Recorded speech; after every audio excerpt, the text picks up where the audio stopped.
ஏற்படுத்தி கொடுத்த நமது ஆண்டவர் மீட்புமாக இயேசு கிறிஸ்துவுக்கு முதலாவது என்னுடைய நன்றியை தெரிவித்தேன்.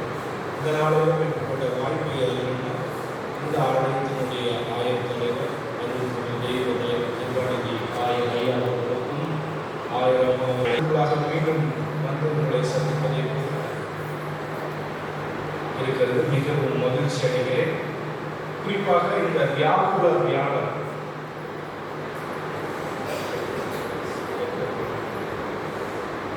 வியாகுல வியாழன் என்பது கிறிஸ்தவ மார்க்கத்தில் மிக மிக முக்கியமான ஒரு நாள். குறிப்பாக இந்த நாள் என்பது நம்மளுடைய தென்னிந்திய திருச்சபை மாத்திரமல்ல, உலகமெங்கும் இருக்கின்ற கிறிஸ்தவர்களாக நாம் அனுசரிக்கின்ற மிக மிக முக்கியமான ஒரு நாள். குறிப்பாக கடந்த திங்கட்கிழமையிலிருந்து நாம் பரிசுத்த வாரம் அல்லது பாடுகளின் வாரம் என்றெல்லாம் நாம் வேதத்திலே இயேசு கிறிஸ்துவினுடைய அந்த சிலுவை பாதையில் அவர் சென்ற காரியத்தை எல்லாம் நாம் ஒவ்வொரு நாட்களாக தியானித்து வந்து இன்றைய நாளிலே அவர் சிலுவை மரணத்திற்கு முன்பாக செய்த ஒரு செயலை தான் நாம் இன்றைய நாளிலே வேதத்தின் வாயிலாக நாம் தியானிக்க இருக்கிறோம். அதிலும் இன்றைய நாளிலே தென்னிந்திய திருச்சபை நமக்கென்று கொடுக்கப்பட்டுள்ள வாசித்து கேட்ட அந்த வேத பகுதியில் இருந்தும் திருச்சபையில் இருக்கின்ற நம்முடைய நடைமுறை பழக்கத்திலும் உலக ரீதியாக, ஆன்மீக ரீதியாக, இறையியல் ரீதியாக நாம் செய்யக்கூடிய காரியங்களை பற்றி மிக சுருக்கமாக நமக்கென்று கொடுக்கப்பட்ட அந்த நேரத்திற்காக நாம் தியானம் செய்ய இருக்கிறோம். The Eucharist என்று சொல்லப்படுகின்ற தலைப்பை இன்றைக்கு தென்னிந்திய திருச்சபை நமக்கு கொடுத்திருக்கிறது. அதாவது யூக்கரிஸ்ட் என்கின்ற சொல்லுக்கு நாம் தமிழிலே திருவிருந்து என்று சொல்லுகிறோம். திருவிருந்து என்பது நம்முடைய கிறிஸ்தவ மார்க்கத்திலே மிகவும் புனிதமாக கருதப்படுகின்ற ஒரு செயல். It is not a ritual, it is an habit. Ritual என்று சொன்னால் ஏதோ சம்பிரதாயம், சடங்காச்சாரம் என்று எண்ணிக்கொள்ள வேண்டாம். உதாரணத்திற்கு சொல்ல வேண்டும் என்றால், இராணுவத்திலே பார்க்கின்ற பொழுது அவர்கள் ரிச்சுவலாக ஒரு சில காரியங்களை செய்வார்கள். கொடி ஏற்றுகின்ற பொழுது அதற்கு சல்யூட் செய்ய வேண்டும். சூரியன் உதிக்கின்ற பொழுது அந்த கொடி ஏற்ற வேண்டும்.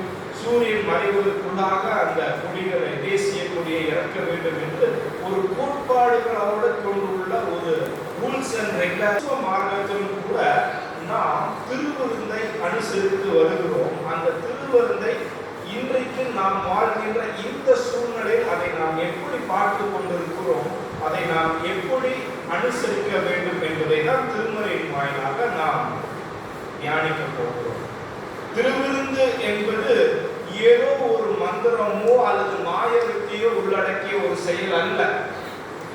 நிறைய ஆலயங்களிலே, குறிப்பாக நான் நிறைய ஆலயங்களுக்கு சென்று ஒவ்வொரு காலகட்டத்திலும் ஒவ்வொரு சூழ்நிலையிலும் மக்களை சந்திக்கின்ற பொழுது இந்த திருவிருந்தின் பொழுதுதான் மக்களுடைய விசுவாசம், அவர்களுடைய முக்கியத்துவம், இந்த திருவிருந்துக்கு உண்டான ஒரு முக்கியத்துவத்தை மக்கள் எப்படி கடைபிடிக்கிறார்கள் என்பதை எல்லாம் பார்க்க முடியும். அதை ஆயர்களாக அங்கே இருந்து எல்லோரையும் பார்க்கின்ற பொழுது நடைபெறுகின்ற ஒரு காரியம் என்னவென்றால், ஆலயத்திற்கு வர மாட்டோம், நேரம் இல்லை. செய்தி கேட்க, வேதவாதம் வாசிக்க இருக்க வர முடியாத நேரம் இல்லை. இறை செய்தியை கேட்பதற்கும் நேரம் இல்லை. கடைசியாக வந்து வேக வேகமாக வண்டியை அந்த கேட்லேயே இழுத்துட்டு வேகமாக உடையிறது வந்து அப்பத்தையும் திராட்சையும் செஞ்சு பெற்றுக்கொண்டு வண்டியில் ஒரு சிலுவை போட்டு நேராக உடையுது. திருவிருந்தை பெற்றுக்கொண்டால் நமக்குள்ளாக இருக்கின்ற சரீர பலவீனங்கள் எல்லாம் மாறிவிடும். திருவிருந்தை நாம் பெற்றுக்கொண்டால் நான் ஜெபித்த காரியங்கள் எல்லாம் நடைபெற்றுவிடும் என்கின்ற ஒரு மாய வித்தையை நாம் உடையவர்களாக இருக்கிறோமா என்பதை நாம் நாமே ஆராய்ந்து அறிந்து கொள்ள வேண்டும். திருவிருந்து என்பது கடவுளுடைய திரு சரீரத்தின் இரத்தத்தையும் நாம் ஜெபத்தோடும் ஆயுதத்தோடும் பெற்றுக்கொள்ள வேண்டிய ஒரு சூழ்நிலை. முன்னாடி இருக்கிறவங்க திருவிருந்துக்கு போயிடுறாங்க, பின்னாடி இருக்கிறவங்க போயிடுறாங்க, என் பக்கத்தில் உட்கார்ந்து போயிடுறாங்க. நான் திருவிருந்து வாங்கலைன்னா என்ன நினைப்பாங்க? ஏதோ ஒரு பாவம் பண்ணியிருக்கிறார், இவர் பாவி, ஏதோ ஒரு தவறு செஞ்சுட்டார், அதனாலதான் நீ திருவிருந்துல பங்குறாங்க. எனக்கு அப்பவே தெரியுது, அவர் போன வாரம் திருவிருந்து இருக்காத போதே எனக்கு தெரியும் எனக்கு தெரியும், அவர் திருவிருந்து எடுக்காத போது தெரியும் அவருக்கு செக்ரட்டரிக்கு சண்டை. நான் யாரையும் குறிப்பிட்டு சொல்லவில்லை. நம்மளுடைய நினைவில் இருக்கின்ற காரியம், ஒரு திருவிருந்தில் பங்கு பெறவில்லை என்றால் அவர்கள் குற்றவாளிகள், திருவிருந்தில் பங்கு பெற்றால் நாம் பரிசுத்தவான்கள் என்கின்ற எண்ணத்திற்குள்ளாக நாம் இருந்து கொண்டிருக்கிறோம். ஆனால் அப்படி அல்ல. திருவிருந்தினுடைய நோக்கம் என்ன? ஆண்டவராக இயேசு கிறிஸ்து இந்த திருவிருந்தின் மூலமாக நமக்கு கற்றுக் கொடுக்கின்ற காரியம் என்பதை தான் நாம் இன்றைய நாளிலே பார்க்கிறோம். இந்த திருவிருந்திற்கு பல்வேறு பெயர்கள் உண்டு. ஒன்று the Lord's Supper என்று சொல்லப்படுகிறது. ஆண்டவராகிய இயேசு கிறிஸ்து இரவு நேரத்திலே தன்னுடைய சீஷருடனே அமர்ந்து இரவு உணவை அவர் உட்கொள்ளுகிறார். அதைத்தான் லார்ட் என்று சொல்லுகின்ற பொழுது ஆண்டவராகிய கடவுள், லார்ட் சீசர் என்றுதான் சொல்லப்படுகின்ற ஒரு காலகட்டம். ஏனென்றால் லார்ட் என்றால் அரசன் என்று சொல்லப்படுகின்ற ஒரு பொருள். லார்ட் என்றால் அரசன்.